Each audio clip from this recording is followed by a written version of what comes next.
Hey, how you doing? So we're back with episode 11. Yes. Charlotte on the Scene podcast. We have two very special guests this week. America's top black matchmakers. We got Joseph Dixon and Paris Dixon, his wife. How you guys doing today? How you guys doing? Doing excellent, man. Actually, a little tired. We've been working for the last couple of days pretty hard, but we're good. Awesome. So, first of all, I'm glad to have you on. I've known Joseph for a little while right now. We've, you've done a lot in a short span after I've seen you last time. Last time we saw each other, yeah. A lot. I was telling my engineer, I was like, well, actually, I was popular at one point, but then Joseph just took over everything. So I don't know. I don't know what I'm doing. You're still the mayor, Charlotte. Get out of here, man. What are you talking about? You're still the mayor, Charlotte. People still gotta check in. It is a pleasure to have you and your wife. Appreciate it, man. Let's just jump right into it, and let's also welcome cousin L back from his vacation. Yeah, man. From getting his feet rubbed in the DR. That's right, man. How old are you now? Come on, man. We're gonna keep that quiet. Okay. How old you think I am? Proud. Never to bring them cats out early. Charlotte, I turned 50. Charlotte. All right, there we go. I turned 50. So you messed up. You should have said, I've turned 18 3 times. That's a lot too. That's a lot. That might sound more. That sound like 60.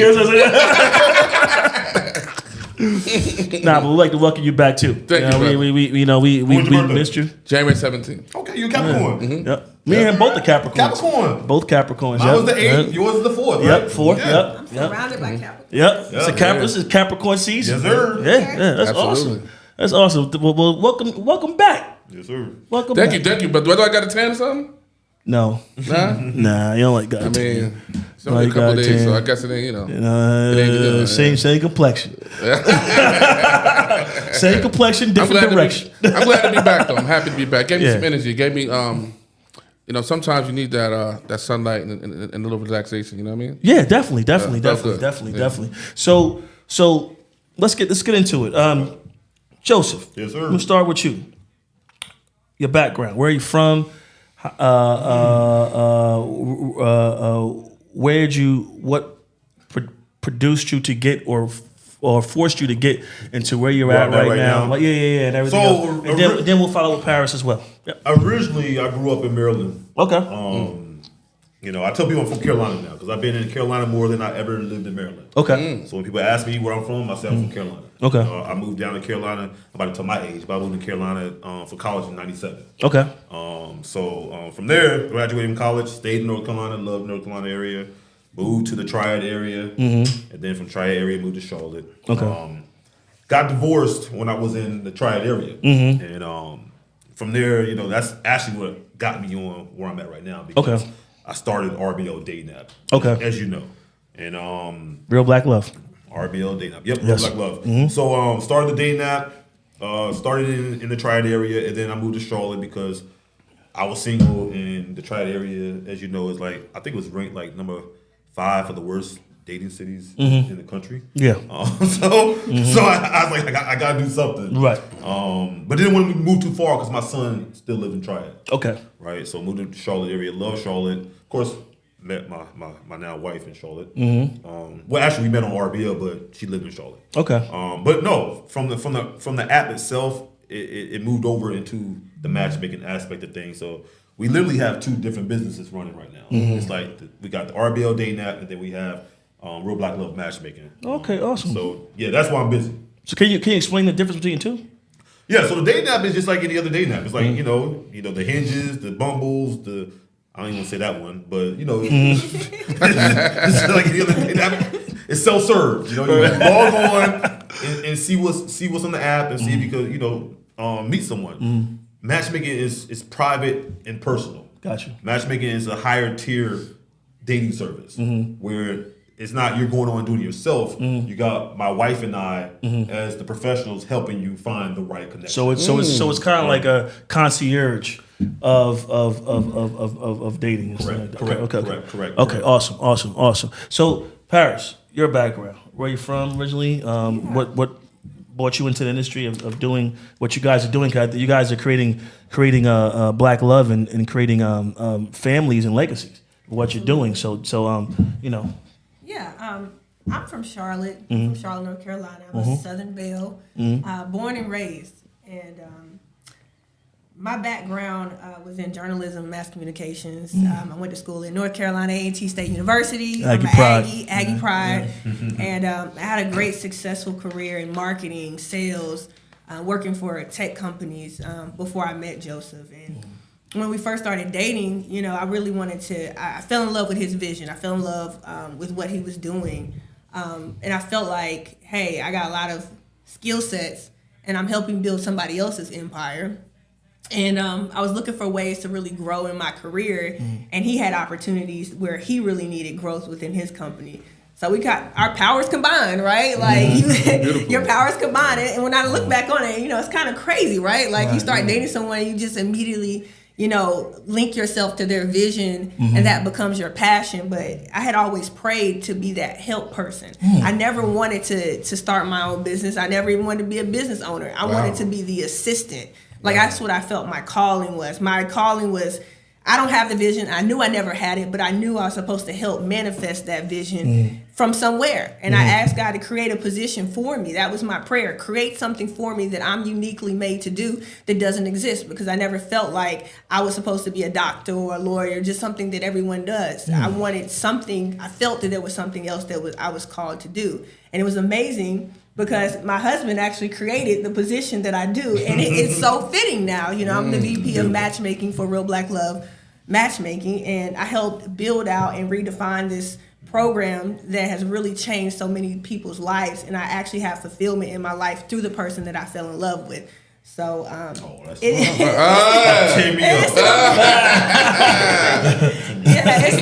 an amazing amazing job, and I'm blessed to be able to share it with the man that I love. Beautiful. Let me tell I like that. Let me ask you a question. So basically, I know a lot of single people. They're struggling out there. You know what I mean? What is your success rate? 95%. Oh, wow. Now that don't mean 95% of our clients going to be married. Let me you know. Define match rate in matchmaking. So in matchmaking, from our perspective, it means that 95% of our clients went on and find someone that they're happy with, that we matched them with, and they went into the maturation process of hoping to look like marriage or engagement or dating, what have you. courtship, getting to know someone, dating them intentionally. All right. So basically, just say I'm single and anything, right? So, Okay. So say if I was to sit down with you guys, and say, hey, look, I want this. No, you all sit down with us. So go ahead and talk about it. We gonna All right, so let somebody five. Check his credit card for the concierge You know what I service. mean? Right. The color of the female doesn't matter. She could be very dark or Right. melanin, or she could be very light or whatever like that. Right. I prefer my females black. You know what I mean? Yeah. Don't say females. They hate that. Say ladies. Ladies. Oh, I messed up already? I'm telling you, some women don't like that female. They'll tell you when they watch. They go like, yeah, we don't like that. We don't like that female. No. That's why you single now. I'm gonna get you right. Hold on. So then, It's derogatory to some women. now. Yeah. really? You know everything's derogatory these days. Anything. Wow. Not everything, but Everything. you know, they say it's like, you know, more condescending, making a separation versus saying a woman or a man. Right. But see, I never had a problem with getting women, right? I had a problem with getting women. But, you know, lately it just feels like social media and other things, a lot of people are prejudging the person, what they see on the social media or, you know what I mean? And it's a whole bunch of other things going on. A lot of people are acting instead of just being themselves. That's what I'm saying. Well, I'll let Paris dive in first, but I think a lot of it is social media's fault. Why a lot of people are single, because they're constantly comparing. You know, a lot of people. First of all, a lot of people date for other people, and that's an issue in itself. They're dating for their friends. They're dating for their parents. Bring the trophy home. Yes, is he worthy enough for me? And do I look? Does he or her look good enough for my circle? Right. Instead of saying, is this person good enough for me? Right. Because if we did that more more than a little, we'll find more companionships, we'll find more relationships. But all out the gate, it's like, how does this person look to everybody else, right? And a lot of good women and a lot of good men are getting passed over because they don't have those check boxes that are people looking for. Yeah, all right, but I'm not bringing. Right. I'm not bringing Flavor Flav home though, bro. I'm being honest. I'm just saying, there's a certain level. I'm being honest. It's gotta be a little cute though. I mean, come on, keep it real. No, I get it, but attraction is subjective. That's a subjective thing, correct? Remember that Cosby Show episode where Vanessa was dating Dabness?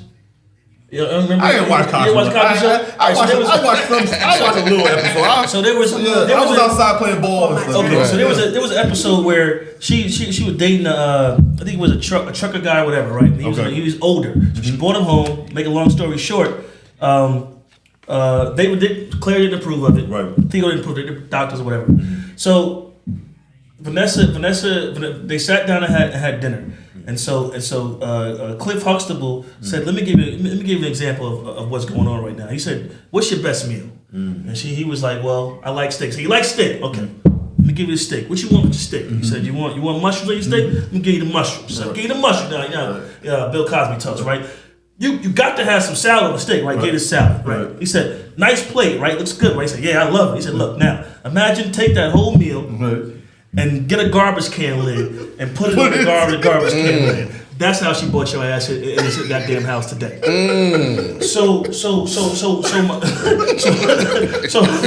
my thing is, I see like dating now where what you were seeing where it's like people are looking at it from a social media standpoint or a point of looking at it from being from the heart. Meaning that you're meeting a person. I don't care if I get everybody can't have a doctor. Everybody can't marry a lawyer. Unless you come to us. Unless you just come to us. We got about 10 we working with right now. Right. But then I was married to a doctor for 14 years, right? Yeah. I just feel like people need to really engage on a level of understanding because it shouldn't be based on money or monetary value. Now, of course, it might have bad credit and they're running your shit to the ground. Oh, you know what I mean? Right. But as far as like from the heart, and because like our families back in days, we were married for years. I was just about to get to that. You don't know how to do that no more. We don't lost how to do that. We lost how to build with each other. You know, you already have to have the package going in. And as black folks, we have transcended a lot. Yes. Just think about the time span of where we were 70 years ago, 80 years ago to where we are now. Yeah. You know what I'm saying? It's different. So us moving up in the world, now we could start asking for more than what. But we haven't really looked at one thing that's really prevalent right now. Of course, we know about the racial wealth gap that exists between African Americans and white Americans in this country. But we're also not looking at the wealth gap that's existing inside of the black community. So we have a lot of haves and have-nots as far as the disparity. And now we're almost having a state of classism and elite status within the black community. And we are seeing that women are becoming high earners. Women are getting degrees at a higher rate and also getting advanced in corporate America. So now that we have a new classism structure inside of black American culture, it is creating problems when you have a lot of people who are hypergamous, where you have a culture that has been trained to hypergamy, but the changes in who's holding the wealth in this country in black America is changing drastically. Well, so I will say this. I had an actual talk at the when I was out the other night, and I agree with you. I think I wholeheartedly agree with you. I actually was talking and saying that we as African Americans, and this is a show for everybody. So but of course we're black. And we have to talk about our experiences because we know about our experiences. I've done a lot of events with people who I have a range of events that I've done. I've done with certain people, and I've done it with on the club level or whatever. And we're very classist, but we were raised to be tribal because we are Africans and we were raised in different tribes. And and coming over in the Middle Passage alone, that was just one passage. You still have slaves that went to Jamaica, to Haiti. So the religion got mixed up. Everything got mixed up. But when you're in America alone, we divide ourselves by light black, Kappa Alpha, Chicago, New York, everything, money, no money, middle class or whatever. and that hurts us from building together. Well, not only that, it makes dating difficult now. Yes. Okay, Yes. so in the 50s, 60s, and 70s, there were only about 4 or 5 different type of black people. Now you got like 100 different type of black people. Yeah. So when you only have a population that's 13% of the population in the country, and then you have this wide disparity of different type of black people, it's hard for people to connect. Exactly. You see what I'm saying? Yeah. So if there's only, say in Charlotte, there's I actually did this research. I think it's like 400,000 black people, right? Okay, well, that's a lot of black people. But if you do the numbers and see where these black people stand as far as social economics, you know, educational background, religious, and you just keep going down the line from religion, you know, you Baptists, you know, you people who are earthy and Bohemian, all of that. You have a whole lot of different type of black people, so it's hard for them to connect, and that's where Paris and I come in between, because they say, okay, we understand that you're having hard to connect as a doctor. You know, your dating pool has dried up a little bit. You know, you're seeing the same people. Well, when they come to us, it opens it up a little bit more, because guess what? They're not in Raleigh all the time, but guess what? We have somebody perfect for you in Raleigh. So my thing is just like with me, I feel like I'm a little more polished than Cousin L. Like he came in here wearing juice Timberland boots. Came in here wearing juice Timberland boots. You know what I mean? I would never wear that shit. You know what I mean? I'm not doing that. When I was 18, I would do that. You got call women late females and why you throwing one of the bus like that, man? Why you doing that to you, bro? He put me back. I went on vacation for my birthday. He mad you was in Dior. He mad because it's cold in Charlotte. You mad you with the Dior, bro? Like, I'm doing my own thing. I don't know what you're doing. But definitely. So with you seeing that, Right.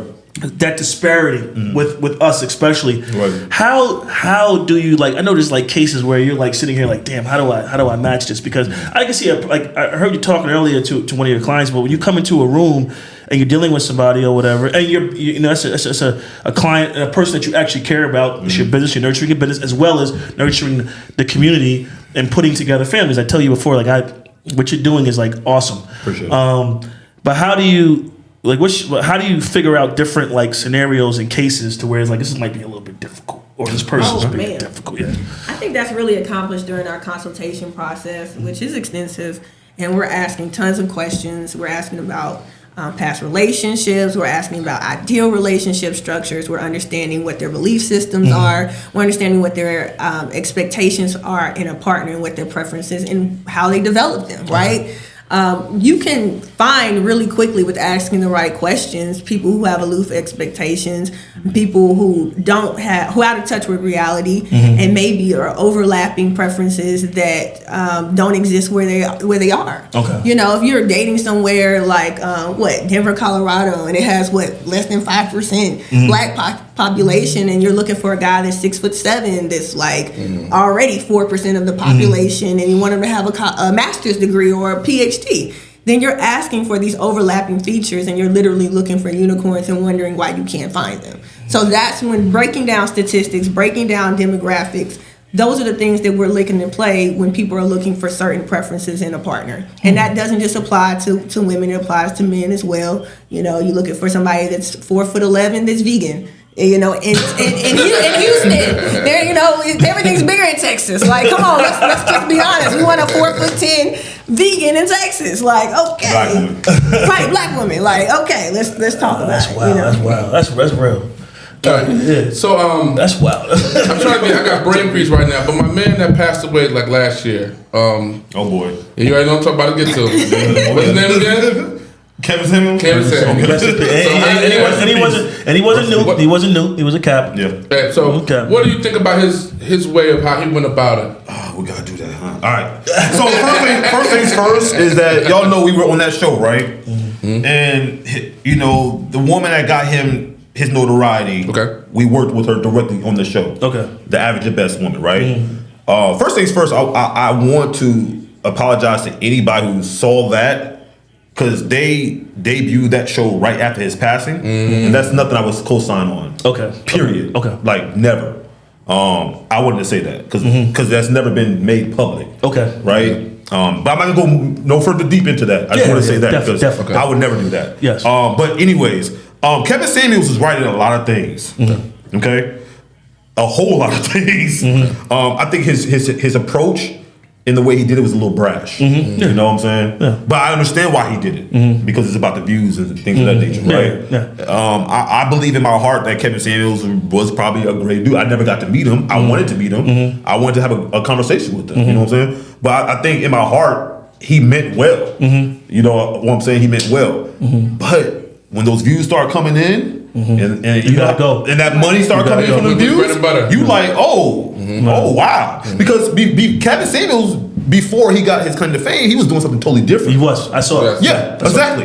So as soon as that one show took off, he's like, boom, here we are. Yeah, we there. We're there. And I totally get it, because you're sitting there, you're doing something for years and years and years, and it's not working. And you get it. And then you hit that algorithm. And you see what comes in, it's hard to say no to that. But that's what I said about Charleston White, remember? Yes. I said because Charleston White used to actually advocate on the Hill for stuff. And then when he like, y'all sitting here for years, like we said it earlier on another show, we say, I've been sitting here for years advocating for certain stuff. Now when I talk about it and I'm brash with it, or I say it a certain way, now I'm getting the algorithm hit, and now you're mad at me. But you know what? That's our community though. Yeah, it and that's the sad part. I mean, okay, we're gonna go there. That's our community. You know what I'm saying? Like, if you see the recent podcast that came out and all the other good stuff, 50 million views and things of that nature, that's our community. Right. Like, we never. All right, we're not going there. Let's go. Okay. Let's go. Y'all about to be good. Y'all about to get me. I'm not getting in trouble. What I will say is this: Charlotte on the scene is not for.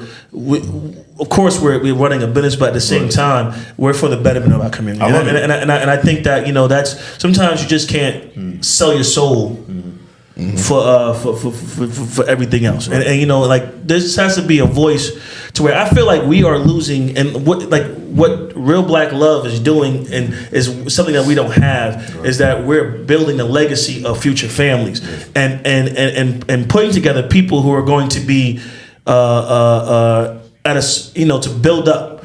I feel like at the end of the day, it's like people are just looking for views and algorithms and stuff like that, and that's not going to help us in the long run. Yeah, it's not going to help us in the long run. It's not when celebrity black men are going back and forth to each other. Yeah, you know what I'm saying? It's not going to. It may benefit some people, sponsors, and some people's pockets. Yeah, but in the grand scheme of things, how is it benefiting our community? So, because now it seems to me 2024 is the year that black men bicker back and forth to each other. So let's get to this. Let's get to this. So you had a situation where you were on a show. Yeah. How did you learn from that?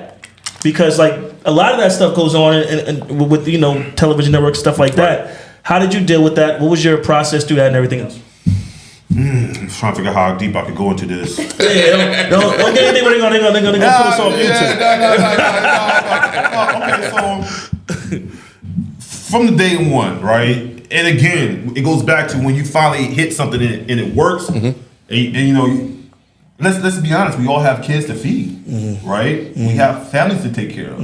So when you find an opportunity and you feel that it may be good for your family, sometimes you take it.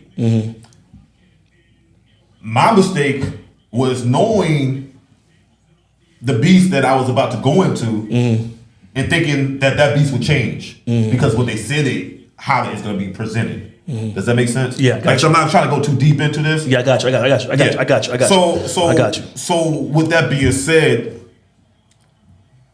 it was an opportunity. I mean, we just left them all at Carolina Place. He's like, I know you guys from somewhere, you know. We bought the black business. She had like, what is it called? Sea Moss. So, you know, it's an opportunity. You know, a lot of people come to us because they've seen us on TV because people... They think they know who we are based off of what they saw. Right. And reality TV is a version of reality. Let's just be honest about that. But at the same time, there's a lot of things that go on behind the scenes. And sometimes people are led to believe that, you know, you're going to be holistically captured.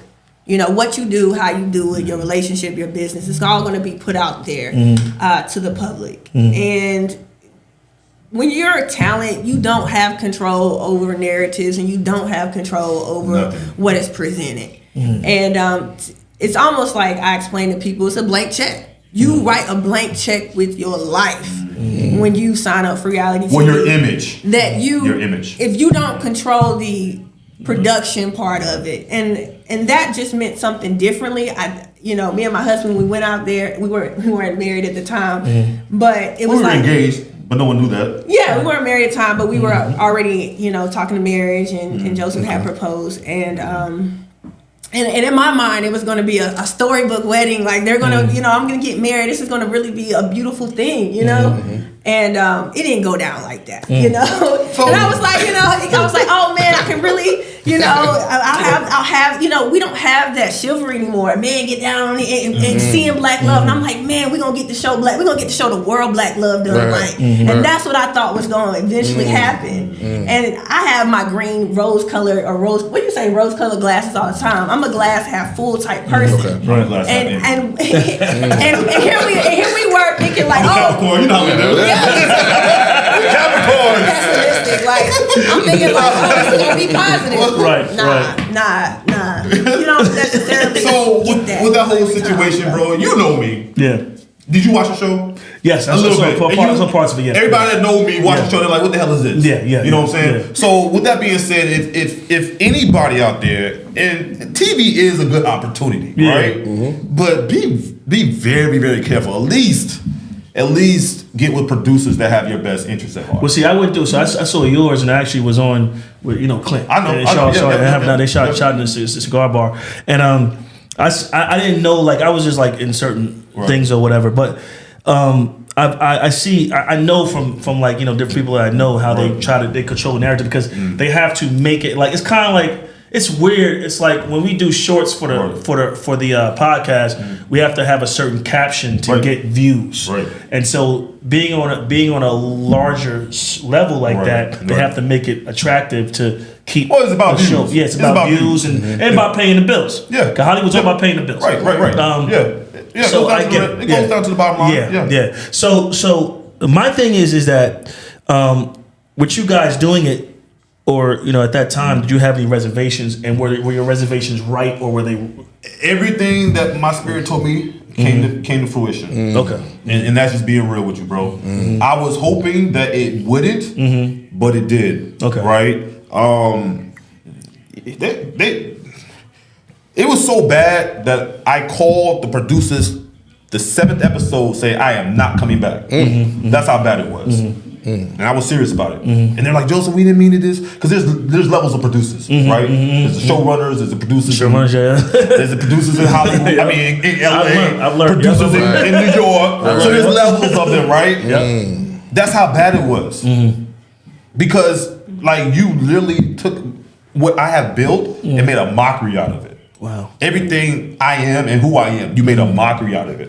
The character, the person that I am, you made a mockery out of it. You made a mockery of my wife. You know what I'm saying? You made a mockery of our business. You lied on our business. You've done a lot of things. I'm not gonna go too deep in it. But you've done a lot of things. So with that saying, do you feel as if I know like, so when I was younger, my first reality show was The Real World. Right. Well, that's when back in the days we had MTV. Go ahead. Yeah. So now it's coming to a thing where, because The Real World was mostly mixed. It's a mixed show. Yeah. Now I feel like you have these VH1 hip hops, you got the Basketball Wives and everything else. And I'm not saying anything bad against it, because I feel like people are feeding their families with it.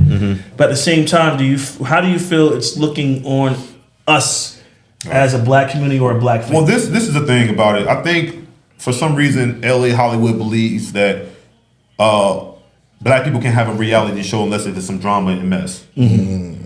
Like, we can't have any wholesome reality shows. Think of one reality show right now that's wholesome, that has positive messages for black people right now. Name one. About to get a Jeopardy song on. I mean, the Braxtons was like the closest kind of polished we was gonna get, right? What? Which one? I said Braxtons. And they have a I little. never watched that one. So. Yeah, with Tony. And that's in Severn, Maryland. That's in Severn. Okay, yeah. That's in But they Severn, have, Maryland. of course. I can't. There's I nothing can't really fit that's anything. polished, like super just clean. And that's why I mentioned the Cosby Show earlier. It doesn't even have to be polished. I'm just saying something that doesn't put us make us look like clowns. You know what I'm saying? Like always going at each other. Or anything to do with industry, profession, Right. education, family values, health and wellness. Like there's, where are these versions of the shows like Millionaire Listing? Where are these versions of the shows about people that's industry professionals? Her saying that highlight us, intellects, people who went to college, people who, want solid family structures, people who do community service, people who want to see people get along, not drama, not violence, not superficiality, not hypersexuality. Where is the balance of regular black people who are educated and have good character? So Paris, let me ask you a question. You saying that as a black woman, not saying female as a black I woman. hear you. Clean that up good. I see you. Get them right now. Get them right now. You know what I mean? I ain't wearing no Timberlands and that. You don't want no smoke. Yeah, no smoke. So as a woman, educated and very, very intelligent, of course, and that's not because I feel like when people tell us we're intelligent, I feel it's like a slap in the face. Like I'm supposed to be intelligent, right? well. I was raised by you speak very well. But coming up as a woman and you're watching this stuff, how do you interpret it? How do you feel about it? And how do you process it? I feel like this is when I watch a lot of content now that focuses on African Americans, I feel like this is a one-trick pony. I feel like this is a one-trick pony that has been rode since 2004 all the way up to 2024, and they're trying to milk every juice out of it of what they feel is a character type of a black American woman and a black American man. We don't have any different dynamics that are put on the forefront. We don't see, women that are good mothers trying to take care of their kids. We don't see women who are independent but also submissive. It's just different. It's different things we just don't see because it's not sexy and it's not popular in the way that we have been presented all the time. The Joseph and Paris of the world don't get highlighted. They don't get highlighted. And the funny thing about it is like villainized. Look, it's funny. It's funny. It's crazy things like you have a couple up here that has a great business putting black folks together, right? I love it. Right. Okay, that is about to be married. That is a blended family that has 3 sons. You want to make them the villains and the antagonists. And he has 3 superficially. Joseph has 3 sons. And he is a great father. Why don't we see black men being great fathers, coaching their children? On our show, it's a lot of other people on there with their kids. This man is a great father. That's one of the reasons why I married him. He's a wonderful father. He's helping with homework, waking up at the crack of dawn and walking to the school bus when it's cold outside. He's fixing lunches. He's teaching them, to manage their emotions and praying with us, going to church with. Like, why can't we highlight? Because it's not because it's not like I'm a father of 4 girls, and I would tell you. And Lawrence, you gotta get next question. I know I've been hogging, so I apologize about that. But this is great content. No, absolutely. I'm locked in right now. So cool. So I have my 9-year-old this morning. I was working out and I saw one of those memes and it was shared out and the guy was being interviewed. He said my grandfather walked to work for 10 miles, 10 miles every day, and he said my father walked 5 miles a day to work. And so when I came up, I said that my daughter will have a Mercedes and I have a Ferrari. And my grandfather told me that the son of that son will be walking again.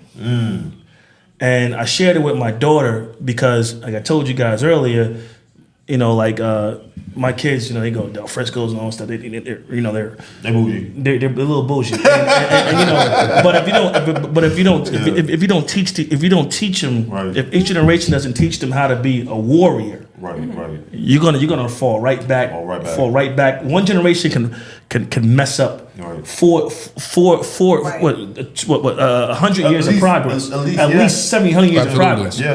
That's facts. And I told her, I said, what do you want to do for life? You need do you know about manifestation or manifesting? What do you want to do? I want to be a doctor. Well, you want to be a doctor? It's like, well, I don't know. I mean, I think about it. I said, because her mom, a doctor. I said, well, let's do it on a granular level. I said, what do you want tomorrow? Well, I want this. I said, so manifest it, talk it, and keep talking it through. Right.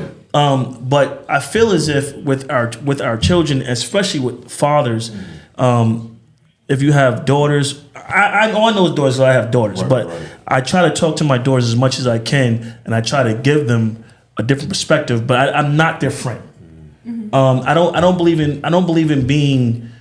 People are different with that. I don't believe in. I'm trying to raise you. Right. I gotta give you the honest truth. Right. Because if I set you out there and I don't, if I tell you it's roses out there because you've lived in this situation for a long time and you go out there and it ain't roses, I fucked up. And that's why fathers is important. Yes. Right. Me and Paris are just having this Very conversation. important. Yeah. Exactly. Like Very I don't want no delusional sons.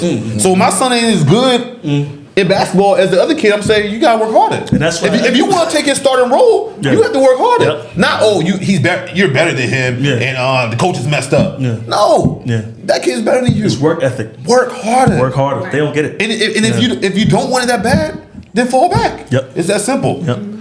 That's where fathers come in. Yes. It's instilling that type of stuff. Yep. That's why we need more fathers in the house. Yes. And we need to see it more. Yeah. Yeah. And that's part of why I feel that way. We're not seeing this. Some people Yeah. don't grow up with a dad. Actually, I didn't grow up most with a dad. of our black men are 75% not growing up of with black a man men. in the household. Yep. So if you're not seeing it in your own household, you're not seeing it in your community. At least let the content show that something to aspire That's why the to. Which we Cosbys- used to have Yeah. some fathers Yeah. through But fresh prints. but you're actually, and I don't want to, if I set anybody off by saying this, you're actually very rare because, and I'm not saying like all around, but there's not a lot of women who will, and I'm not saying take a back seat, but will support, because I feel like a lot of families, Really? You really think that? I've seen it on my end. Now everybody's experience is different. Okay. But I've been around different stuff, and we all have different life experiences. Right. So I can base it on from what I've seen. And I could be my bad. This is my mic. I love my swinging mic. but I could be based it on what I've seen, and that's why I guess I stop generalizing things like that. And I do apologize if I'm doing that. But from what I've seen from my eyes, I think social media is pushing the narrative of I'm a boss. I'm this, I'm that. And I think that's killing the family structure, because at the end of the day, you could both, there's no bosses without being together. Right. It's about a unit. Right. And nobody's a boss above anybody else. Right. And I feel like that's what I'm trying to say. But I feel like a lot of black men, or men period, I just know from mine, but men period. And women are making more money here in corporate. They're doing great. I'm a product of a corporate woman. My mom, corporate 80s, made 6 figures in the 80s. She did very well. My bad. Did very well. And I wouldn't be in college. I wouldn't have finished college if it wasn't for her. And I had no help from my father or anything. Right. But there had to be a level of like, fuck everybody else to sit here and get through what she had to get through. You know what I'm saying? But now I think that that's actually hurting us in the long run, because we're on an equal level playing field. So imagine, like, what does Jay-Z say? What's bigger? What's bigger? What's more than one? 1 billionaire, 2 billionaires. 2 billionaires. Yeah, yeah. So if you got a structure building it together, Right. that's a big fortification. It's a fortress. Right. So do you feel that, just back to what you were saying, that black women are not being supportive? I don't think all of them. I think if you look at social media right now, and please don't kill me for this, because I'm just I'm going to not. start. I'm not. Oh, what's up to a hornet's nest? I know I'm starting about to get stung, but I just feel as if like, and maybe from what I'm seeing, I could be wrong, but like I feel like everybody, women, and I think women are in a place where they are making more or handling business because I think of the failure of black men in the 70s and 80s. And I Late think 60s, and I think that because of what my mom went through, the boss mentality is like, I gotta take care of everything because I ain't got this man here. He ain't doing nothing. He's not taking care of my household. So that's put into the kids going forward.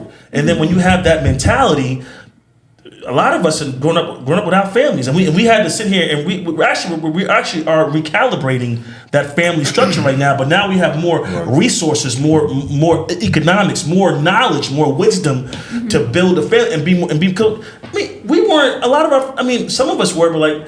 Now, like, you know, I can sit here and take my money and put it to the stock market now. Back in days, we were doing numbers in the 40s and 50s. Not saying all of us were. So, are we talking about the breakdown of the black family right now, or what we're talking about the breakdown of my bad. I got a little tangent. It's a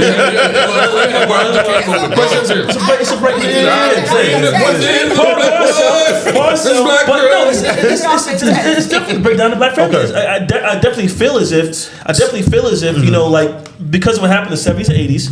Yeah. Now that I feel like women are more emboldened, which they should have been, because I'm a product of, like I said. But like, when do we get back to the black family? And that's what you guys are doing. Right. That's why I mentioned that. Yeah, we're trying to. But what has happened with that? Well, I mean, this could go an hour because I went to school. I'm saying I went to school. I went to school for sociology, and that's why I study. I study social behavior, things of that nature, right? And so we could go real deep into this. That's a whole nother. But it's a whole nother podcast. Like we could go really, really deep into when you say the failure of the black man. Yeah, that was systematic. Yeah, but again, that's a whole nother podcast. But you got to deal with that when you're doing matchmaking, though, because it gets to the psyche. We do, and we do it very well. Because first of all, I am a unicorn. I think I'm the only African American male matchmaker in the United States. There may be, I don't know, but I'm somewhat of a unicorn. So heterosexual, throw that in there. Because they got the LGBT. They've been coming up with matchmaking. Okay, I'm sorry. Okay, so with that being said, you know, the reason why a lot of clients come to us because they get both ends. You see what I'm saying? I got you. You get it from a male's perspective that has been doing this over 10 years. I've been in the industry for 13 years now. Paris has been doing it for 4 years now. So you're getting that dynamic, whereas if you go somewhere else, you're not going to get a black man that is somewhat educated, that has your best interest at heart, is going to tell you the way it is. Gotcha. That's not going to let you lead a delusional life of thinking that there's this man that's 6'3" that makes $250,000 a year, that has a master's degree and above, that is a devout Christian, goes to church every Sunday, has no kids, and wants to be with a six pack. With a six pack. Only Morris Chestnut. He's not even that. He's 5'10". I'm taller than him. You know what I'm saying? So I'm like, okay, what? Do you want to be married soon? Like, or are you holding out for this imaginary dude? Because we can't go in the back room and make this guy, right? So what? We're not That came off. I'm sorry. You're good. No, but what I'm saying is, like, you know, I understand the disparity, because I understand the trials and tribulations of black women, professional black women, when it comes to dating. Yeah. And I see it all day long. And I tell black men do need to step up. Yeah. They really do need to step up, because I see it too much. I have so many instances. Something that recently happened that made me just infuriated. I'm not going to go in. Yeah, of course. But it's like, what age is it when we just stop doing that stuff? You know what I'm saying? Like, what age? And there is no age. I was at dang, I'm not gonna, Telesmoke, that's my boy. I was at Telesmoke, you know what I'm saying? Shout out to Preston. I was at Telesmoke about a year ago. This dude came down from DC. He's a lobbyist. This dude's like 67 years old. He's over there talking like he's 27 about all the women he has and stuff. I'm like, bro, you look up to my dad. What are we doing? Encounters and stuff like that. Yeah. So it's like we that's another podcast, bro. It is. It's a whole other podcast. It is. But black men in general need to grow up a little bit more. You know, and I had to myself. You know what I'm saying? When you first met me, you know, when I first came to the show, I'm like, oh. Allegedly. So just to but I realized, you know what? I need to grow up. You know, because what I want, the way I'm moving right now, I'm not going to get it. You know, I wanted the wife. I wanted that family, but you have to set yourself up to get that, and you're not gonna be blessed with that unless you have the foundation for it. You feel me? So when we talk about the foundation, you did ask a question like, you know, what's been broken down in the black community. So Joseph talked about what he needed to grow up in and what more black men need to grow up in. And that specifically is areas of like character development, dealing with sexual discipline. So you look at the breakdown of black families, right? And you look at divorce rates and you look at how many sexual partners that black men have. And I know people gonna be like, oh my gosh, she started talking about sexual partners for black men, because you always hear it from black women as far as body count. And you look at the correlations between being hypersexual and monogamous relationships not working. So that's one area. The more sexually disciplined that you are, and you are ready for monogamy, instead of practicing monogamy when you get married. So this is a state of focusing, intentionally dating for courtship and or marriage. So that's something that has dwindled in our community because the value of marriage has continued to go down. And that's something that black men have 100% control. You have control over your body and your entity. And that's not something that's being demanded of men at all. It's not being talked about. I haven't seen a podcast. Well, I have seen one that actually talked about that. So that's one area that has broken down the black community. Hypersexualizing since the 1920s of black women's body, flapper movements, us being more sexualized and saying that black men are Casanovas. They are the men that, catcalling, like saying that, these men are not sexually disciplined. Hypersexual, having more women, being a player's persona is assigned to the black men. All of our athletes, you supposed to have women. The rappers, you supposed to have women. That's a status symbol. And that has changed in our community because monogamy is not what it used to be in the 1950s and the 60s. And then if you think about it, we thrive off of celebrityism. Yeah. So if this is hot for the celebrities, then it has to be hot for everybody else. You see what I'm saying? So if Future out there talk about this and that and third, I got 10 women here, 10 women there, then 13-year-old, 14-year-old boys think that's what I should be doing. And dating has become transactional because relationships have become transactional. Even the baby mama culture is transactional. So there's no type of sexual discipline in those type of relationship structures. So that's one area of the breakdown, the sexuality at that point. The other has to do with economics and money. All right, and that's something that black women have to become more aware of. And there's different challenges that black men face as far as gaining wealth, keeping wealth, and that black women have somewhat of an advantage because of a lot of grants, angels investors. There's other programs to help black women. The support system that exists within the women culture versus the male culture. But also black women support each other more than black men support each other. Is that's another thing we could talk. That's another podcast in itself as well. That's true. Look at the women expos. Yes, sister, Black Girl Magic. Yeah, they got brunches and but men aren't cheerleading. Conferences. Men aren't cheerleading men. But it's because it's not cool. So like I got an example. So it's like say you're in a situation, you get married or whatever, and you have it could be vice versa, but each one of the partners is doing well, other partner's doing okay, but the other partner has another business venture they want to get into, and the one partner doesn't support it. Right. They just want to keep you in the bubble because they have you in a situation. Have you ever? Well, how do you? I'm not saying you guys are experts, but how do you deal with that? Because I feel like is this a personal question or is this just because no I think it's what well it's personal and it goes on. It's personal and it goes on because I feel as if when what keeps relationships going on, of course, is love when you first met, but you always falling out of love when you're in a relationship. And, there's things that you guys in a relationship, whatever, things happen over, but you still keep that inner love, but you still I don't like this. I will say this: there's at least 2 ladies that I decided to leave because they did not believe in my vision. Gotcha. And if I would have said, you know what, I'm gonna choose this woman over this vision, then we wouldn't have a bunch of married black folk right now from Real Black Love. We wouldn't have. We're supposed to be in Houston next weekend for another wedding. That wouldn't have happened. You feel me? I had a vision, and everything, right? Yeah. So if you have a company venture or whatever it is, and it serves a higher purpose, and it helps people out, and you also think it could be pretty good in revenue generating, go with that vision because the right person that's going to come along is going to assist you in that vision. Because they should have enough discernment to say, you know what? this is a whole great vision. I'm going to support you in this vision. That's what helpmates are. That's who they are to be, right? Paris was a helpmate. I help her as well. She had 2 sons before I met her. She was a single mother. Those sons have a father now. That's a helpmate. You see what I just did? Yeah.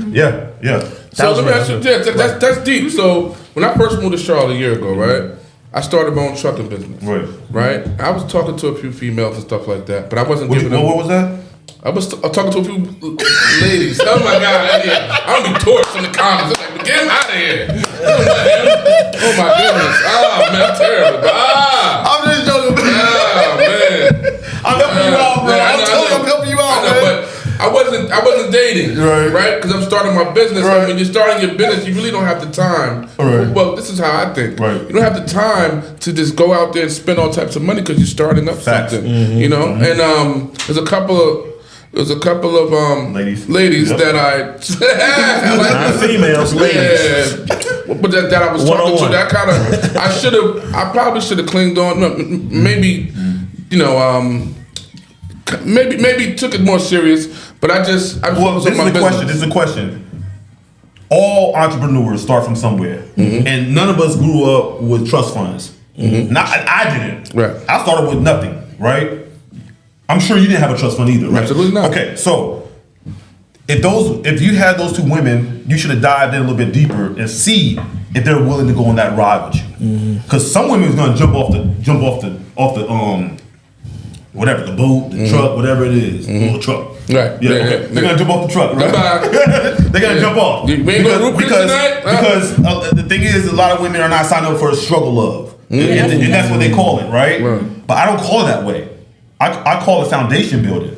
Because that trucking company that you had, how many years ago? I started a year ago. Okay. In 2 years, that thing could be grossing $1 million. Absolutely. And I've seen it before. And I tell women all the time, yes, it's okay.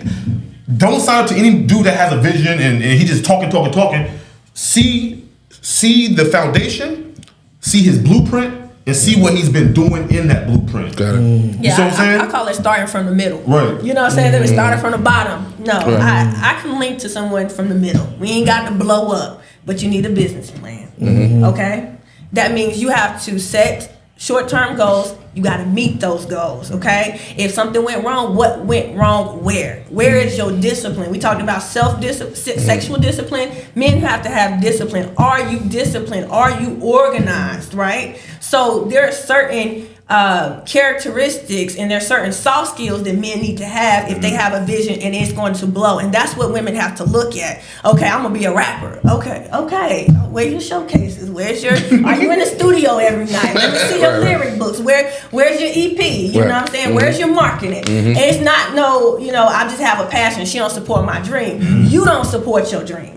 So I can't stand behind some man that's not diligent in his own vision and his own plan. So we have to hold these men accountable for what they want to be. Yeah, so they're just talking, they ain't living it. That you gotta walk it through. And then what are the other visions? How did you manage that? How did you manage? And I put my money up. I've invested in my husband's vision because I put my money up. I invest in you. So if I'm gonna invest my time and my money, my energy, you got to be matching me, and men have to reciprocate. So if you want that help me, you got to be about it. You gonna have to lead. You have to be a man of your word, right? That's right. So that is the problem, right? Men have to make sure, write the vision, make it plain. All right, make it plain. Let me know where we going. I'm not sitting and you at the wheel and we ain't driving on no road. What's the road? What's the destination? Right?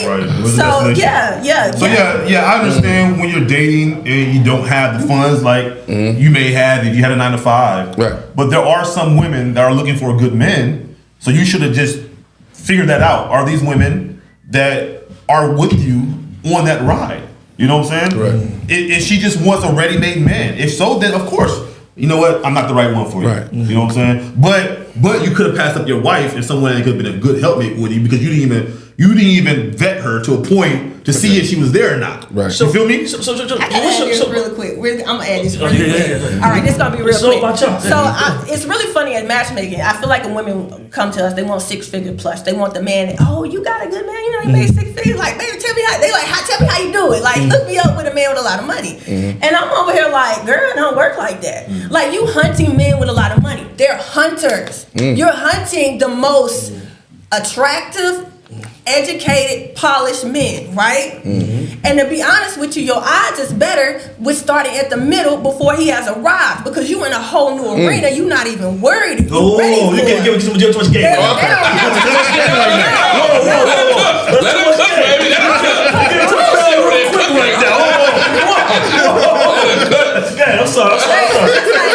They have no idea. I say, really, what it is, you need to find that man. You found him that everything he's walking in it already. He just ain't there yet. And women, it's almost like they get hives. Potential is it. Potential with character. Potential with all of the traits that hasn't manifested it yet. If you can see a man that is about that got the grind, that has the discipline, and he's going to make it happen, you attach to that man.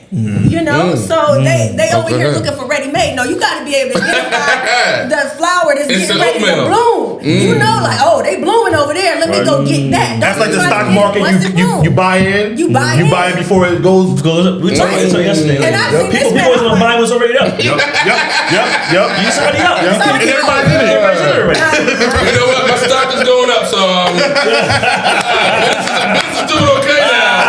Business is okay. In the beginning, I was ready to quit. I ain't gonna lie. Business is okay. And I try to tell someone, I be like, girl, you better get on this one real quick. And then next one now, you get ready to get married. Girl, you done missed the train. I tried to put you in the right place. Right. You done missed it. But that was my fault. I put that on me. That was my fault. Cool. I just figured that I need to be here to go out. Not with the right woman. That's what I'm saying. See, this is the thing. I tell people never stop dating. Right. Period. Never, unless you need to heal. Because hurt people, right? If you don't need to heal, always date. Because the person that's for you is going to come into your life at any season of your life. Talk to me. You feel me? Talk to me. Any season of your life, the person's for you. They're going to be there no matter what. You know, Paris, we've been up, we've been down, we've been up, we've been down. Within 4 years, right? But she's never left. I never left. Doesn't matter, right? So the right woman, as men, if she's in your life and she's the right one for you, she's gonna be there no matter what. And I think a lot of men saying, you know, because again, social media says that we have to have 6 figures before a woman look at us or take us seriously, right? But as entrepreneurs, when you start off, you're never gonna have 6 figures out the gate. Hell no. Never. I was lucky to have $10. But why do you take yourself off the dating market to meet that possible right woman that could actually help you get 6 figures? I might be terrible at accounting, but guess what? The woman I meet, she went to school for accounting. She got me right. She knows how to do business loans. I mean, not business loans, grants. You see what I'm saying? Yeah. Okay? She knows how to do these software. Yeah. She may be good at what's that? What are you doing over there? Shout out to Production. You know what I'm saying? Cousin engineer.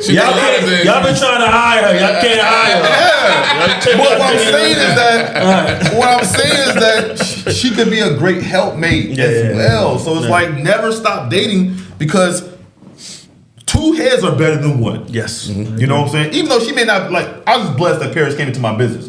But your wife or your future, she doesn't have to be in your business to help you. You know what I'm saying? She doesn't have to be. Right. You can just be emotionally supportive. Emotionally supportive. You can have a bad day. Just be a cheerleader. And come home and hear that word from her that keep you going. You feel me? That's right. But if you don't have that, what do you have to turn to? As men, we always turn to ourselves. That's right. Because we don't have a girl clique to go to and be emotional to. Yeah, we don't. No. We don't. And plus, I think we look at stuff as being weak.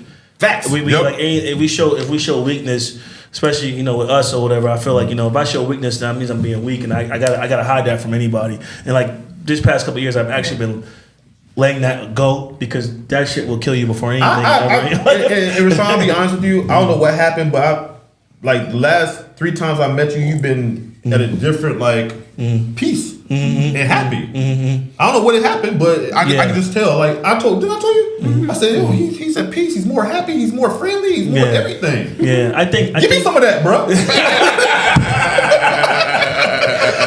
Well, you know what? Somebody told me last week, and they said, you know, you're living your truth. Okay. And you know, like you know, things happen. But what I will say is that you know, this podcast is a way of me to release and vent and but have a showcase for other people to vent with my cousin. Right. And I feel like, you know, when we met, I was doing events under the gun. Right. Where I wasn't supported for doing it, Right. and it's something that I always wanted to do, and it was my passion. And my cousin has been, you know, a lot of people don't know my cousin's background. He has an extensive background in events, labels. He's had artists on major Let's do labels. stand-up comedy, do all that great stuff. Okay. Everything. Yeah, his stuff has gone viral before.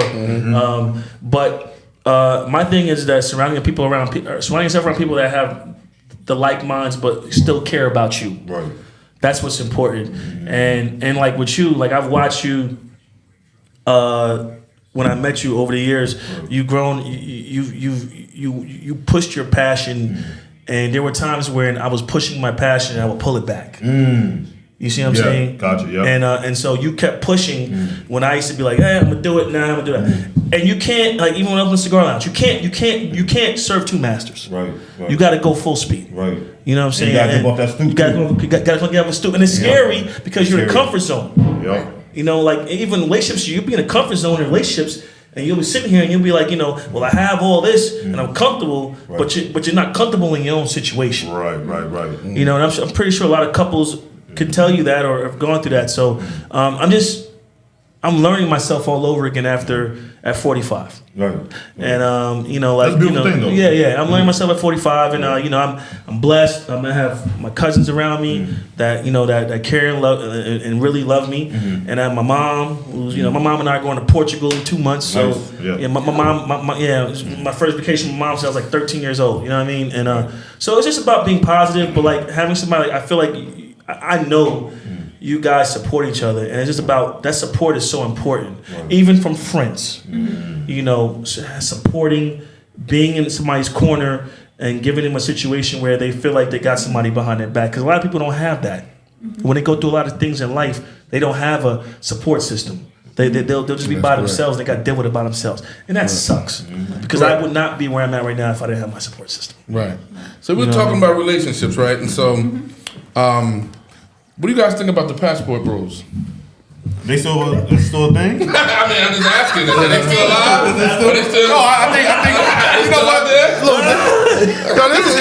Yeah, hold on. He's got back from DR. Oh, you back from bro? I went up for my birthday. You back from bro? Hell out here. Listen, never had a problem. No, I mean, I thought they like crashed and burned. Like, no, it's not they crashed. It didn't crash and burn. It was just something that was hot at the time. Yeah, You know how we do. It's something hot. Everybody talks about it for good 6 months, Right. and then we move on to something else. Okay. What do I think about the passport bros? I'm entertaining. I'm just trying. I'm trying to figure out how real I want to be right now. Go ahead. Now I understand. Go ahead. This is their thing, you know. They call them 304s or whatever, or Western women and all this other stuff like that. There's so. This is another podcast, bro. Yeah, This is another podcast because I can talk about, you know, the fact that guys. Most of the passport bros might not be I mean, so many of the attractive men type guys. No, it's not even that. No, it's not even that. deeper than that. It's so much deeper than that because they're running from something that they shouldn't be running from, right? They're running from women. They're running from black women in the United States. But if you vetted better, you wouldn't be running. You wouldn't be running. If you go after the women that you should be going after, you wouldn't be running, right? You're going after a woman that's hypergamous, and you know what she's about, and you know she's going to use you, but you wanted her because everybody else wanted her. And then when she used you, you in your feelings. Yeah, your feelings. All women are like this. No, that woman's like that. And don't bring them back over here. Right. They bring them back over here. They'll be like, all right, we good. They got my citizenship. Right. You know what I mean? Like, when black women say all black men are the same, no, the men that you dated are the same. Yeah. Because line all the dudes that you dated, and I guarantee you, 95% of them are the same. Have you tried dating outside your comfort zone? Have you tried dating a dark skinned dude because you only date light skinned dudes? Have you tried dating a dude that's 5'10" because you only date dudes over 6'3"? Have you tried dating a dude that doesn't have a foreign and he has a decent car? You know what I'm saying? Have you tried dating a dude that doesn't make over $250,000 a year? You know, crazy about what you're saying is that you get older, you start getting a little wiser. Right. And as I gotten older, I don't like. I used to have I had an Audi A6, whatever. I got a Corolla. Right. When COVID hit, I got my Corolla because gas went through the roof. I love my Corolla, and I don't Reliable. reliable, and I can afford more. I just like my Corolla. Right. Like, I play my music. Right. I go in. I ain't worry about shit getting stolen. I don't worry about nobody bothering it. I had 2 paid cars before I met Paris, and I was riding them out.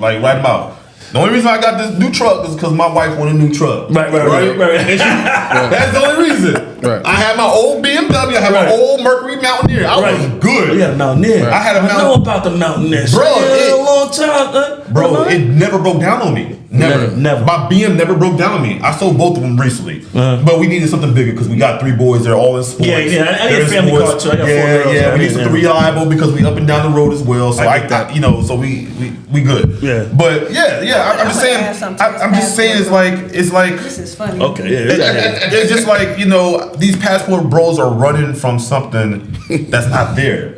Like all women are not the same, bro. So my boys, I ain't gonna put them out there. My boys are WhatsApp. My boys I go to school with their passport brothers. But let's not kid it. Let's not wait, real quick, Sean. Let's not kid it. You ain't going there to look for no wife. Stop the cap. Nah, I would never. You ain't looking for no wife. There we go. No one goes to DR looking for no wife. There we go.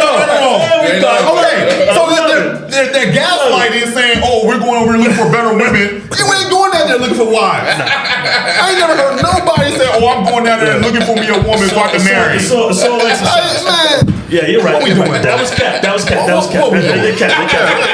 All right. I don't want to get married right now. You're right though. Yo.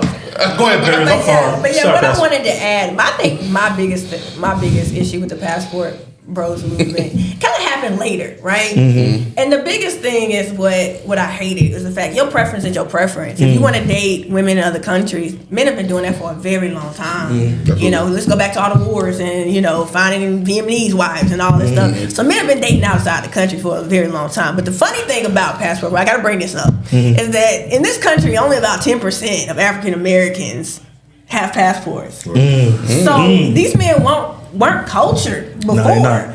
They just went to places and they saw different women and started a movement. So this is crazy. Like I feel like they made it bigger than what it was, and it's crazy that your only incentive to get cultured is because of women. You should have been going different places and getting cultured way before a whole movement. But that's just one aspect of it. I got one thing to add on to what you're saying, Paris, too, is that so they don't even know. Like, some of them get passports. They don't know they got to get visas when they go to certain countries either. That's another story. Right, if they're gonna live there, right. But my thing is they're not even going to everybody's going to the same thing. That's what I say about the culture of us, and I'm dealing with us right now. They're going to.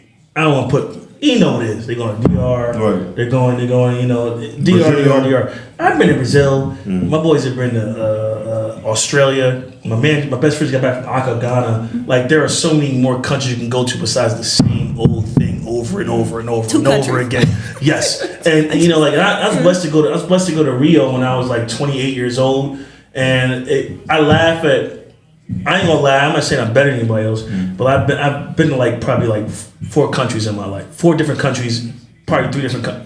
If it adds up, 3 different continents, and I just laugh because they keep going to the same thing, and they're not realizing there's more. You can, if you're trying to do that, but you could deal with more by going to Thailand. You can go to you can go to Singapore. You can go to and you'll get so much more history and be so much more well-rounded. Besides looking for that, I don't look for that now. And you go to Iceland. I've been to Iceland. I've been to a lot of places. They're so beautiful to go to, but they keep going to. You got a passport, you're going to the same place. Well, they're going there for a reason. I know that. Yeah, I know that. But they ain't going to Ghana or nothing like that. But you can go to Australia. My boy went half around the country in Australia. Right. Not put his business out there, but he went to Australia and he surfed. Right. He surfed and did different stuff like Mediterranean. Go to Ibiza. Like, go to Morocco, like see some different stuff. And if you go out there and you happen to fall in love with a woman, fine, do that. Right. Like, this is different shit. You ain't doing that in 3 days, though. But like they Nah, just, well, you know what?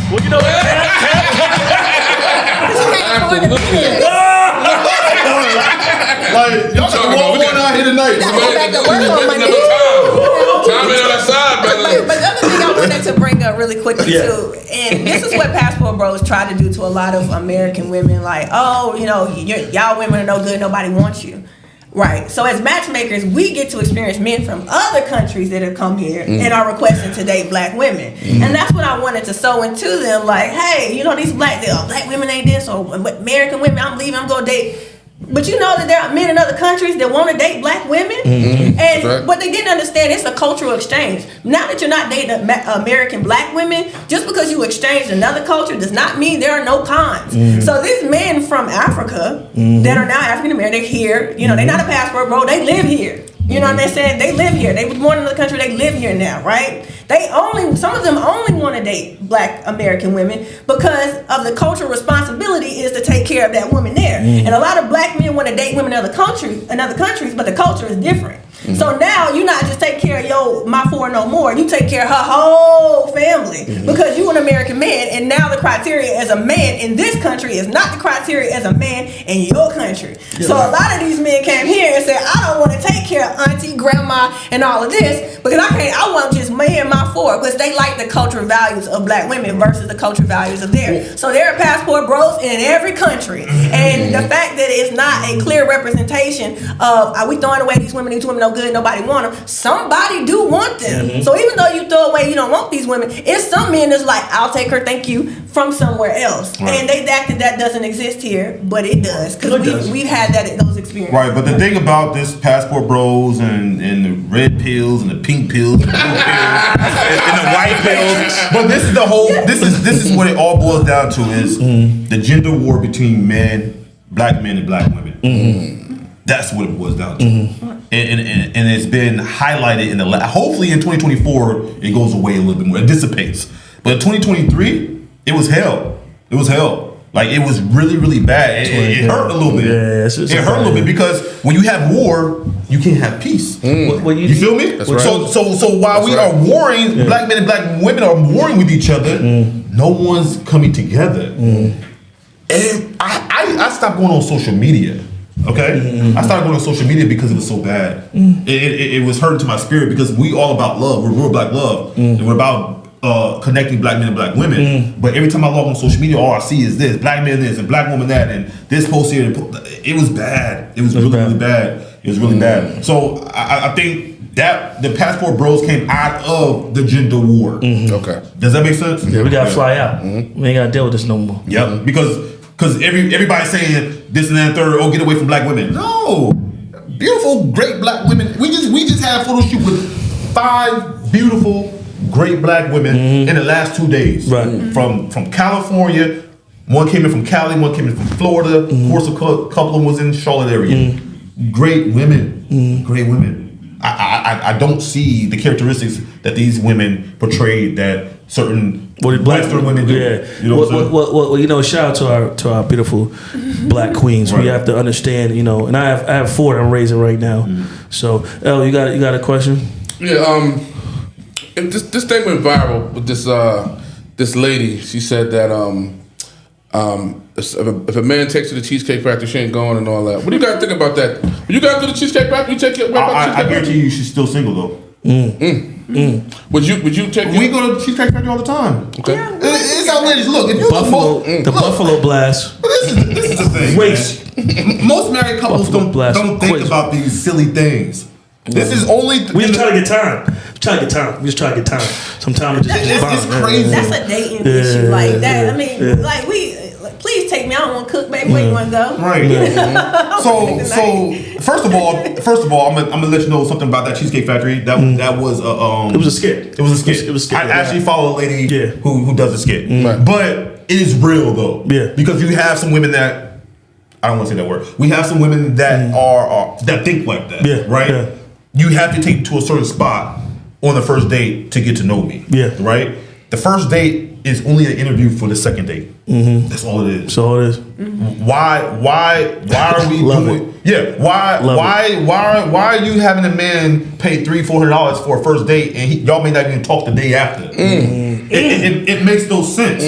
I was out there, like me and Paris been married for a year and a half, been together for 4 years, but I've been recently out there and I was ready to slit my wrist, and I'm a matchmaker. You know what I'm saying? You saying like why am I going these dates, taking these women on $200 dates, and I don't go on second dates because I really did second dates. You know what I'm saying? I really did, because I think a lot of people, if you see not red flags, if you see deal breakers, cut it off. Why are you humming them? So you know, so I was in a chat. We gonna go to the mental health thing real quick, and I was in a chat one time with some brothers that I know, and they were talking. They were like, you know, they're past, get back to past. You know, we fly out, we do, yada, right? I sat there, and it got to degrading black women, and I had to like take myself out of it as being, you know, me, and look at like my daughters and say that I'm raising 4 black women. Right. So I can't sit here and condone this type of conversation. Right. I can't entertain that, because that's my purpose of living right now. Right. And if you're going against that, then you're not on the same mind level as I am. I don't give a fuck about it. I don't get none about that. My girls are my girls. Well, Rashawn, this is the crazy thing about it, is that we all were raised by black women. Yeah, we are. You'll be very surprised. Right. No, you guys wouldn't be surprised. But like, I'm gonna tell you, you'd be very surprised how other people be surprised about how you know, like they feel like they can go somewhere else and get better. And the thing is, you were born from a black woman, and that nurtured you and built you up to what you were, took care of you, wiped your nose, brought you into this world, took your, like my girls right now, my 2-year-old right now, I'm 45 and 2-year-old. I gotta clean a diaper every day. Right. And I got it. And you know, I clean all my girls' diapers, but those are my babies. Right. And if they ever get married or marry somebody, I hate when guys come to me and tell me, you know, look, we're gonna, you know, you gotta have a shotgun. So let me tell you something, man. I said, if my daughter, unless she's being touched or whatever, if my daughter gets into it with her, whatever, fiance or whatever, we're supposed to be a black family. We're supposed to sit down and talk it out. Because you're a black male too. What does she do to get you like that? And what did you do to, and vice versa? We're always sitting here and trying to defend each other, which causes the war. Because the dad's gonna be on the daughter's side, the mother's gonna be on the on the man's side, and we're not sitting here and figuring out the situation. Do y'all need to be together? Do y'all have a problem? Is this gonna work or whatever? And I hate when people say you gotta have a shotgun when you have daughters and stuff like that. You don't have a shotgun. You gotta have conversation. What do you mean by shotgun? Like a rule? Like being like. Yeah, you know. People always say, you know, if you got daughters, you gotta have a shotgun. You just gotta talk. And same thing with men, because men. I'm a black male. I went through a lot of stuff in New York City coming up. Nassau County Police, everything, you know what I'm saying? And my mom had to sit here and talk to me. A woman had to sit here and talk to me about, you're a black man. You're going to go through this racism. You're going to go through college. You're going to see this stuff. How are you going to react? When you get pulled over in the car, how are you going to react? It came from a black woman. So why are we sitting here warring each other? So again, what I would say is that what you guys are doing as far as building couples together is it's legacy, it's everything, and I'm glad to shine a spotlight on you guys today and see. I see your cohesiveness. I like that word. Yeah. I love it. It's a big word for me. But I do want to get back. I'm gonna make one more point. Yes, now, of course. As far as that Cheesecake Factory. Now I do. I don't want the women to think, oh no. Now I do understand that a lot of women work hard and they have a busy life, and if men wants to take them out, sometimes they do want to look nice. They want to let their hair down and look beautiful and stuff like that, because they don't get that many opportunities, especially with a man. So I understand certain places don't adhere to that. Like a woman can't really get dressed up and go to Starbucks. Right. Totally understand that, right? So it just matters what that woman wants to do at that time. But as a man, you ask them, what would you like to do? Okay. Right? You know what I'm saying? Yeah. Give me 3 options. Okay. What are you good with? And that way, I know if I should step away or keep it moving. Keep moving. Because you have to date people on your level. Yes. So you can't dump down a woman's life because she's used to taking herself to Ruth Chris every Friday night. Right. But you want to go take her to Starbucks and get a coffee. That's not what she's normally doing. Yeah. So you have to meet her where she's at. If that's if you feel that woman, you can't adhere to her lifestyle, then keep it moving. Find a woman that is going to adhere to what you're looking to And do. then just to put context around what Joseph is saying, But the wait, biggest oh, issue. one more left. Well, that's one sorry, thing. go ahead. But if a man says I that's not what I want to do, don't call him a dusty or Right. broke. That's what we see. You know what I'm saying? Don't do that. And if a woman says, you know what, I want to for the first day I want to look nice and I want to go out and I want to look good and I want to have a great time and I want a nice restaurant, don't call her a gold digger or whatever. Like we hear all kinds of stupid buzzwords for people's preferences. That's a great point. Buzzwords. Yeah. Buzzwords. Right. And I always say to women, do you want the man or the meal? Right. What do you That's want? gonna be a good short. Yeah. Like which one you want? Like it's Yeah. different when you have dietary needs and you have a lifestyle. Like think about it. If you making $200,000-$300,000, you don't really eat at Joe's, hole in the wall. You know what I'm saying? That's Like this That's right. like I don't eat this food. You know what I'm saying? Like it doesn't make sense for me to go here. I wouldn't take myself here. When I eat on a regular basis, I'm eating at Capitol Grill. It's not because I'm trying to break your pockets. It's just like if you weren't here, this is where I would be eating. I totally understand that. But when we get so transactional in the meal, and I see what a lot of women doing. Oh, if he value me, he gonna take me here, right? But he don't know you to value you. And then there's a proverb that says, "Where a man's heart is, so is his value." Like so, where a man's treasure is, so is his heart. And what that is basically saying, like, if you like this woman, you gonna spend money on her. But you requiring it, you never know what that man's will is. He gonna give freely. So you don't have to ask for it. If you got to ask for it, you never had him. And that's what a lot of women don't understand. If he value, he gonna open up the abundance of his pocket to give you whatever you want. And we gotta learn to observe men. Yes, we make a standard on how we gonna be treated, and we don't take nothing less than that. But we also gotta see what would that man give to you freely. And if it's not to your standard or what you know you worth, then you choose to walk away. You can't make a man do nothing he don't want to do. You can watch his actions and see if that aligns with what you want in your life, and that's how you discern if a man is really honoring and valuing you. And a lot of women just don't see it on a regular basis or know how to determine that. Paris, you got any sisters? I'm about to go to your class. I need a homeboy discount, man. I need a homeboy discount. I gotta show me the way, man. Right now, We're gonna get you there, yeah. Well, so we're going to move into the next segment. We're going to give you some questions. It's our cap and no cap part of the situation before we get out of here. Okay. Is that what this is for? Yeah. Okay. So I'm gonna give you guys, these are easy questions though. So the first one would be, if you had a couple, would you rather have them both single, or would you rather have them one with kids and vice versa? Which is easier to matchmake? When you do that, I know I'm asking a good question. Yeah. No. You know what? It's funny because everybody has their preferences, though. Right.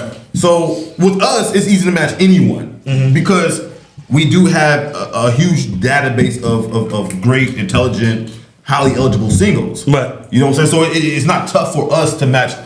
For instance, we have a lady that came up. She doesn't want to date a guy with no kids. She wants to start a family herself. Right. Then we have a lady who has 2 kids. And she says she prefers a man that either has kids or also wants kids himself as well. Okay. Because she wants him to already be adapted to that family life. So for me, it's either way. Now the question is, which one's easier? At this age, how old are you? 45. Okay. 45. 45. Everybody, come on, man. 46, I'm 45. right. You got 3. I got 1. You got any? I got one. Okay. She's actually on our podcast. So at this age, most people have children. Yeah. Right? So if you say, you know what, I don't want to date a man with no children, well, guess what you've done? You've constricted your dating pool. it down, man. You know what I'm If they're saying? younger, it's easier if they don't Right. have kids. But once you start getting over 35, if you're not dating people with kids, that's when it gets more like the light. Like if you got kids, you want to date someone with kids, that's easy. If you don't have no kids, you want to date someone who doesn't have kids, and y'all under 30, 35, that's easy. But you got to start looking at when people start having kids. By the age of 40, I want to say like between 40 and 44, 86% of women have kids. Okay. So if a man say, I want to date a woman that's 40 and don't have no kids, I'm like, you waited too late, because this percentage, remember I said demographics and percentage, this percentage of women in the country, especially black women, have kids by a certain period of time. Yes. Yes. And then you add on all the other variables and dating criteria that they have. Exactly. It makes it even more tougher. Okay. Right. Second question. Would you matchmaking, is it harder to do divorcees versus non-divorcees? I think non-divorcees are a little bit more delusional when it comes to the dating market.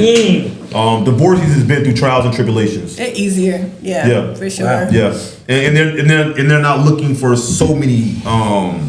What are those words? What's that word you use? Not intangibles, but it's something else. It's been a long day. I'm sorry. No, you're fine. I say Yeah. overlapping preferences. Like Yeah. they're more about character and less about divorces, yep. pedigree and stuff and things, superficial things. And people like, oh, education. Yeah, it is a title. They're looking for like a character. They're looking for, oh, is he reliable? Does he have good communication? Is he capable of empathy? Most people that haven't been married, they don't say none of those. Do they have good conflict resolution skills? They don't care about that. Oh, I don't want them to have kids. I want them to be this height. They gotta have this body style. It's all about how they look and how they dress and is their life structured in a certain type of way. Gotcha. It's not about the character, the personality, and demeanor of the person. Because as divorcees, we know, okay, None of that stuff matters long term.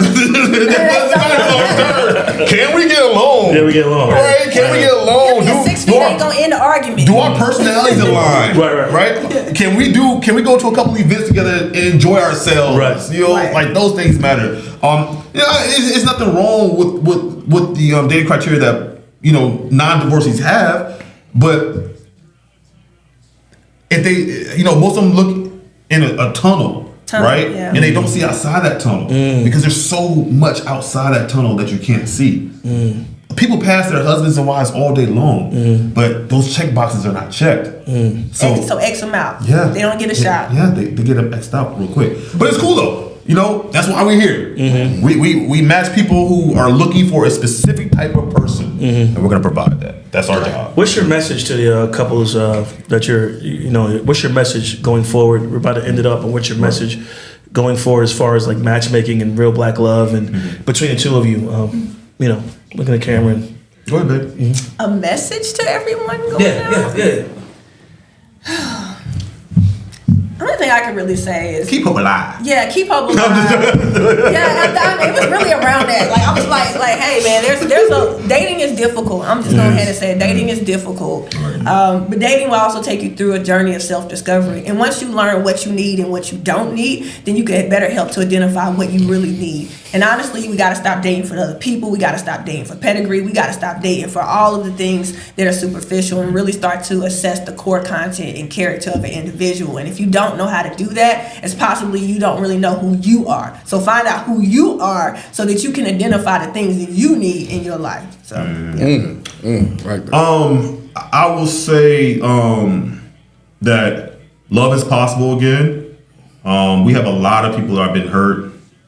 We have a lot of people who have given up. A lot of women and men come to us. We have male clients as well, and they've given up.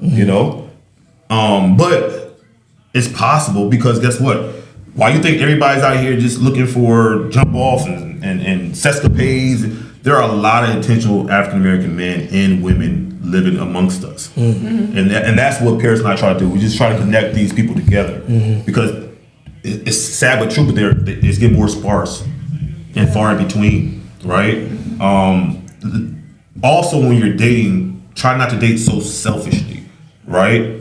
I think, as I said earlier, if a person doesn't check a box, you throw them away. Not only that, we feel that everyone's replaceable at a drop of a dime, but it is this fault. right? Because we can. Access, yeah. As soon as he or she say something we don't like, we don't like, Right. or her. Oh, no, I'm good. Well, let me ask you a question. I know we ended it, Right. but this is kind of crazy. I might be like, "Oh, you're sick," but when you sit down with these people, do the ladies they say, "I need a penis size of 8-10 inches," or like a man says, "I need a butt like this"? I mean, like, No, we've never. First of all, no, This bro. after hours. How we go from what I was This saying to after where you hours. just went, bro? This after hours. This should be on Pantheon. Nah. Patreon, whatever it's called. because I gotta ask the question. We're the matchmakers. We're not escort service, bro. We're not escort service. We're a matchmakers. I've never had that happen. But what I'm let me go back to what I was going at. My bad. No, it's good. It's good. What I'm saying is that I think that we lost the way of learning people and filling them out before we decided to discard them. Okay, gotcha. Right? I was the biggest culprit of this. I it's just how I dated. Like, okay, I didn't like the way she said that. I don't know. A finicky dater. It's not finicky, but it just replaced. But I had an epiphany and saying, you know what, Joseph, you're doing the same thing over and over, and this is why you can't get in a good relationship, because you will replace people too fast. Yeah. So I said the next woman that come along, even if it's something I'm like, no, in the past I would never do, I'm gonna try, especially if it's a woman of character, personality, and I can see myself with them in the future. Joseph, what does cousin Lawrence need? Cousin what? Cousin Lawrence, what does he need? What does he need? Yeah, what does he We need? have to have a chat. I got a chat. I will pay for it. I will take care of it on my We gotta job. have a chat. will make- You pay for the consultation? I'll take Okay, he paying for the consultation. That's what I'm in. You pay for the I consultation? got you. It's 150. Yeah, 150. I got It's you. 150. Okay. Get him right. All right. Get him right. We got it right. Get him Okay. right. My bonus coming in 2 Right, weeks. ain't- Get him right. Anything where hey, listen, I'm about to be out of this single life, man. Hey, you gotta start it. with them trips to DR though. Passport. That come with the package, man. I gotta at least do it once every couple of years. Nah, she ain't gonna let you. Not a good woman. She already know what's going on. She already know what's going on down there. If a woman lets her husband go to DR, she'd let him do anything. Yeah, she like, yeah. Anything. Whoa, Wait. They get married right now. If I get somebody in trouble, Ain't no golf trip. The club's in the airport. Oh man. Paris and Joseph, thank you for being here with us today. And this is one of the best interviews I've had. Very you just say that. Or you say it to everybody. Okay. I honestly feel that way. I think